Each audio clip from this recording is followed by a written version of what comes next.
Iniisip ko sila. Pasko. Kami, every year, umuwi kami dyan sa Paranaque, sa mga lolo-lola. Doon kami nagpapasko. Nakakamiss din kung aabutin ako dito ng Pasko pa. Iniisip ko rin nga yun. Yung mga aso ko. Meron ako si Rottweiler, tsaka Nag-aalaga ka rin. isang mix na Labrador, tsaka Doberman. Ayos. Yun yung bantay ng mga anak ko. Pag wala ako, ano lang sa akin. Rottweiler, laki na nun. Lalo na yung mix na Doberman Labrador. Hanggang dito ko.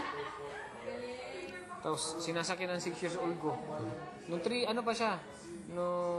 years old, yun na yung parang kabayo niya. Pag nagdudugo ako, nasa likod, nakasakay. Hanggang 6 years old kaya ng aso ko. Laki. Katawan, ganito. Oo. Yung dito, libdin. Yun na yung, ano niya, parang mamamatay yun dahil Doberman tsaka... Labrador mix. Ano yun, di may balayibo? Hindi. Oh?